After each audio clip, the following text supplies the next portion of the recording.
kind of really truly lost my why. I gave you taste of my love, fact I've been standing there for you. Girl, you saw the work that I got, I could be holding back from you. Hi everyone, welcome back to my channel. My name is Danny and welcome to a new video. So in today's video, we're going to get really honest and just really sit down and talk about the past year as a whole as it pertains to my fitness journey, the ups and downs I experienced, and how I'm able to use those experiences to fuel my journey presently. Okay, so we're going to sit down and chat for a little bit. If you guys are interested in getting to know how I fell off, how I got back on, what motivated me to stay the course, and what's helping me now, then definitely keep on watching. Whew, I am sweating just thinking about talking about this. I don't know why. So yeah, I'll take this journey back to when I moved to Houston. When I moved to Houston, I felt the most free I'd ever felt. I felt like I was finally able to put everything into fruition that I had been dreaming and planning out loud, right? Or on paper. So I got my own apartment, had the freedom to create, make YouTube videos, work my job, make new friends, and essentially just step into the person that I'd always thought about being without feeling hindered in any capacity, right? So yeah, if you look back on my YouTube channel, you'll see that one of the first few videos I made pertained to my apartment tour in Houston.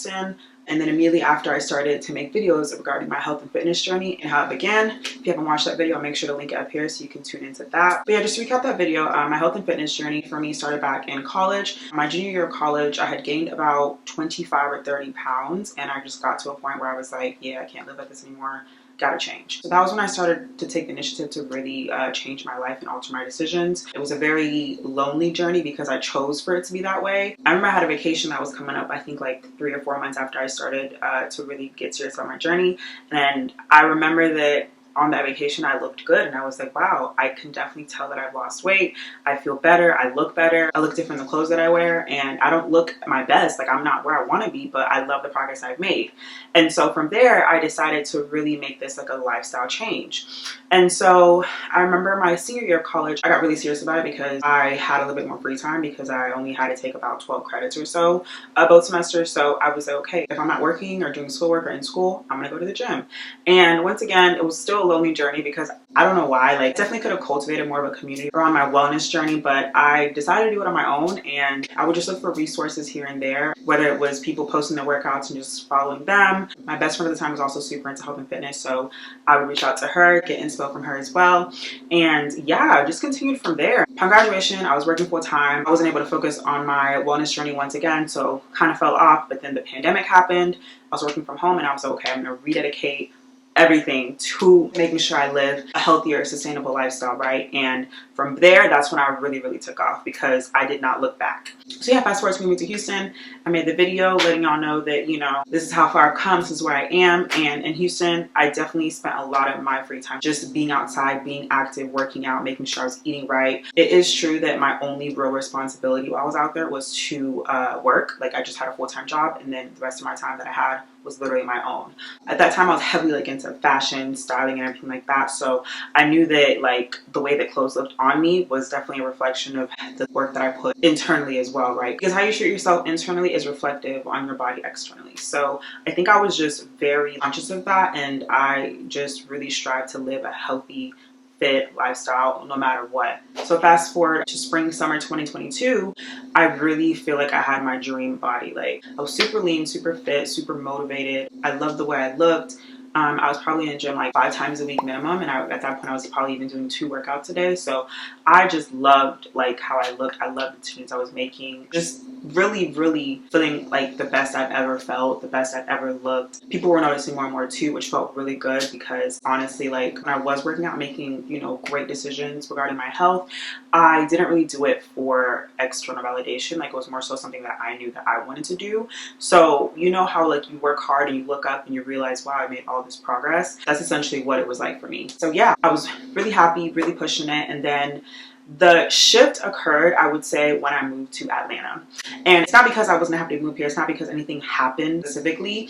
I think in general, I just had a great routine in Houston. The gym that I had in my old apartment was like great, and there were less people in there. So I felt more comfortable just being myself and doing everything that I wanted to do in there, if that makes sense. Like, once again, like I said, my fitness journey was never something that I did with others. I always did it alone. So having a gym that was open 24 hours that people would rarely use, and knowing that I would typically be like one of the only few people in there, I just felt more comfortable and more free to explore and try and push myself more and things of that nature. I really enjoyed the space and the environment I had access to when I lived in Houston. And so going back to when I moved to Atlanta, there was a few things that I can definitely pinpoint now as to why I was not as motivated as before. A few of them being the fact that I moved back to a place that was familiar to me. I was surrounded by my friends and my family. Often I had so much love, companionship, support around me. There was always something to do, somewhere to be. Not to mention I started grad school, I was working full time. So there was just a lot more layers to what I had going on versus like, you know, being when I was in Houston, I had so much more free time on my hands and just not as much access to people that I loved and, you know, events and things like that. Like my Houston journey, although I had friends and I loved them and I had great times, I'd spend like 80% of my time alone, and then like on the weekends I'd see my friends, you know what I mean? But in Atlanta, it's like, we're gonna live up the street, let's go to happy hour, or let's go do this, let's go do that, or I'm gonna spend the night, or, you know, let's go for drinks, let's go to this event, that event, let's go do this and that. And, you know, I just got lost in the fun of it all. Like, truly, I was just having fun. I was enjoying my life. I was enjoying spending the time with the people that I love and cared about. And I just kind of really, truly lost my why. I didn't lose my why as it pertains to a healthier lifestyle and ensuring that, you know, I was taking in my nutrients and vitamins and working out and getting vitamin D and all that. Like, I didn't lose my whys to that because I still understood the importance of what it meant to me. It just did not become as much of a priority. Before, when I was in Houston, it was like working out, like right here, right? When I moved to Atlanta, it was school, it was work, it was friends, it was family, it was events, it was this and that. And then working out and pushing my wellness journey just ended up at the bottom of my list.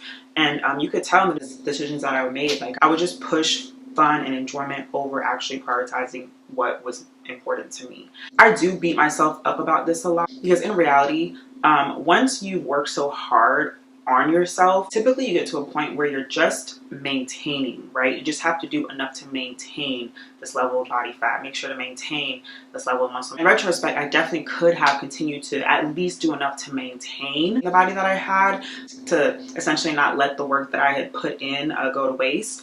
But I didn't do that. And I'll insert pictures too if I can find any that I'm comfortable posting. But I also want to specify that I never hopped on the scale, so I'm not sure of the weight that I gained, but I could just definitely see it on my body. I could see my muscle mass decreasing. I could see my face getting bigger, especially when I looked like at different videos. I remember there were points where like I just didn't even really like to like look at myself in the mirror because I just wasn't really happy with the way my body looked. And, you know, I knew it was directly correlated to the fact that I just wasn't treating it the best that I could, especially as someone who took so much time to get to know their body and to study their body and understand what it wants, what it needs, what it hates, but still making decisions to not feed my body what it needed. I knew that I was the only cause of my problems, right? So as the months progressed, you know, and looking at pictures, I could progressively see that, like, I know I'm not prioritizing my health as much, but as time progressed, I just continued to lose motivation. And I even remember, like, you know, trying to still go to the gym and still having good workouts here and there, but just knowing that I just wasn't where I was, and I just didn't have that love and that passion for it to push myself. And when I would push myself, I would just get frustrated because, of course, my endurance was not as high. I lost muscle mass, so I just felt so weak when I was trying to use weights that I was comfortable using before. And it was just a process of just being frustrated with yourself and still trying to push yourself because you know that your body's capable of doing it, but you also know that you didn't treat your body well, so now your body is quite literally just doing the best that it can. It was a very frustrating process, and I remember like going back to December of 2022 last year, I was just like, it was around Christmas and like my brother's wedding was coming up, and I didn't particularly like the way that I looked in the dresses, and I guess I just really beat myself about that too because I knew this wedding was coming up for like a year. Like, I knew the wedding date for a year. I was in the wedding. Like, I should have at least pushed myself enough to look my best at that wedding, right? No one noticed except for like, you know, my partner and things like that. But it was more so like a personal issue more than anything, like an internal battle with myself. And I remember my birthday came up and I still didn't like the way I looked. My birthday is the day after New Year, so I was like, I don't love the way I look. And it just kind of continued to get worse because it would go back to me trying to put in the work, losing motivation because my endurance wasn't as good, and knowing that I just wasn't where I needed to be. And so it was just an extremely frustrating cycle. And I think it was just rooted in the fact that I didn't know my why anymore. Like, if my brother's wedding and my own birthday couldn't get me to push and fight for the results that I want and had, what would? Like, what would? You know? So, so fast forward to the beginning of spring/summer. I remember I went to Cartagena. I vlogged that on my channel if you saw the vlog. And I looked fine. Like, I was okay. I was starting to put more effort into focusing on what I ate and just being a little bit more active. And I definitely saw some small results here and there. But even then, I just knew that, like, it's summer. Like, I don't have my quote-unquote summer body. I'm not motivated to even get it. Like, what's happening? Like, I knew that, like, I just fundamentally, something was just off. And I couldn't pinpoint why. You know, fast forward to July. I went back home to my parents' house. And because I was finally, like, freed of all the distractions that the city has. Mind you, I'm moving back to the city. Like, I'm not saying nothing about Atlanta. I love Atlanta. In reality, you know, there's a lot of distractions around me because I'm surrounded by so much, versus at my parents' house, I'm kind of surrounded by, like, nothing. So I think I was just once again left alone to sit with my thoughts and just kind of really identify with who I wanted to be, because I knew that I was going to be back at my parents' house for a while before purchasing a property and moving back out to the city. And I just had to understand what this period of time being away from what I know and love would and should look like. And I remember I sat down and I made a list of who I am versus who I want to be. And that list just really opened my eyes and helped me really see that the person that I am is not the person that I wanted to be. And habits I created over the past year were not benefiting me. I was just eating out a lot more, not really caring about my body and how it reacts to the food. You know, our bodies are a temple, and our bodies will tell us every day how it feels about us. And if you take the time to sit down with yourself and analyze, like, okay, how does my body feel? When you go out to eat with your friends and you get brunch, right, and you get some French toast with some bacon on the side, how does your body feel after that? Does your body enjoy it? Do you feel fine? Or do you have gas? Do you feel bloated? Do you feel heavy? Do you feel like you need a nap? Like, all these are indicators of how your body's reacting to the foods that you're consuming. And a lot of times, versus us listening to our bodies, we just ignore them. And then we don't understand why, you know, when it's time for us to show up and be active and perform different activities, our body's not able to produce enough energy to push us through things like that, right? Like, how your body treats you is a direct indicator of how you treat it. These are all things I knew, right? But these are things I was just simply reminded as I was really sitting down to, like, analyze myself and my decisions and really figure out, like, what went wrong, I guess, right? Like, where the gap was. And because I had more free time on my hands because my classes were not starting until the end of August, I was like, how am I going to occupy my time? Like, I have all this time. And typically our excuses around our wellness journey is that we just don't have time. We don't have time to prioritize. We don't have time to go grocery shopping. We don't have time to work out. We don't have time to go on our walks. We don't have time to plan. You know, we just don't have time. And although objectively that is a valid excuse because there's so many people who have more responsibilities than others, although I understand that our time is valuable and sometimes there is a shortage of that, I was reminded through a book that I was rereading for the second time called Can't Hurt Us by David Goggins. If you're not familiar, David Goggins is a ultramarathonist. He's a public speaker. He's an author. He just does it all, and his life journey is so inspirational to me. The first time I read this book was after college, and it really changed the way that I thought in terms of how I use my time. And then fast forward to now, there were just so many gems in there that I found once again applicable to my life now. Something that he mentioned was the accountability mirror. Essentially, you take some post-it notes, you write all the things in your life that aren't allowing you to be the best person you can be. So for example, let's say you wake up at noon knowing that you have responsibilities that you need to do in the morning, right? That's something you put on the accountability mirror because you're going to hold yourself accountable to waking up early. Let's say that you're a disorganized person, right? When you know that you need organization to function properly, right? That's something you put on the accountability mirror because you want to see these things and you want to target exactly what your faults are. And essentially this was almost exactly what I did when I made the list of who I was and who I wanted to be. But it was just nice to see it again in a different perspective and see how he did it and how it pushed him to quite literally become who he is today. So if you haven't read the book, I would highly recommend reading it. With all that being said, I was just reminded that if I want it, I have to push to get it. There's always going to be excuses. There's always going to be things that need to be celebrated, things that need to be done, people that need to see you for this, this, and this. But at the end of the day, like, you have to realize that habits that you create now in your life are a big indicator of who you're going to be and how you're going to touch the people around you. Sometimes we shy away from reaching our full potential. Sometimes we make decisions that we know won't benefit us. but we never know who is waiting for us to tap into who we're created to be. And I think about that often because I truly feel like I was designed and destined to impact other people, and I don't know through what avenue really. I love that I have this YouTube channel and I'm able to sit down and make videos, and maybe it's this avenue, but I also feel like there could be other avenues. And if I'm not doing what I need to do to be the best that I can be, I'm not blocking someone else's blessing because I'm not performing as the person I need to be to play a part in their story. Do you get what I'm saying? Like, we are all connected in certain ways, and I just think that it all starts with you though.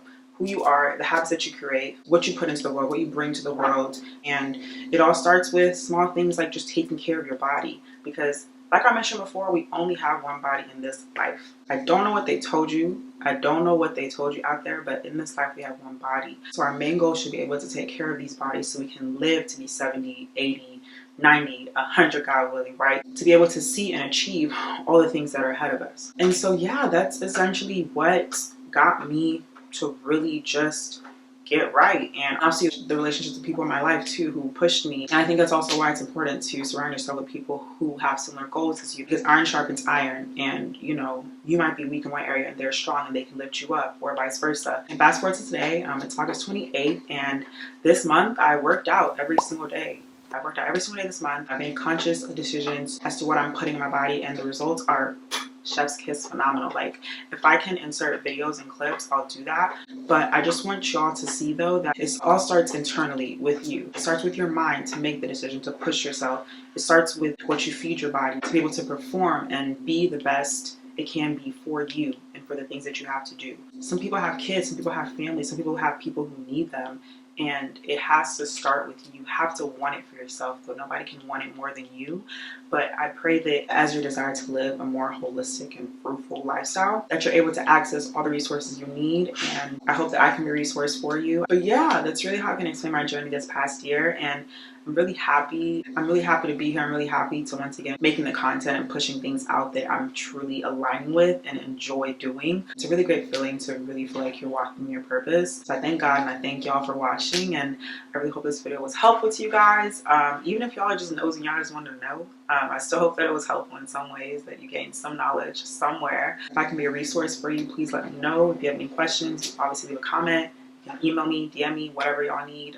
But thank you guys so much for watching. Make sure to check out my channel for more videos. I do lifestyle videos. I'm an MBA student, so I post content on that. Fashion, beauty, you name it, I'll probably do it. Okay, so make sure to check out my channel for more videos that you might like. And I cannot wait to see you guys in my next video. I give you taste of my love, fact I've been standing there for you. Girl, you saw the work that I got, I could be holding back.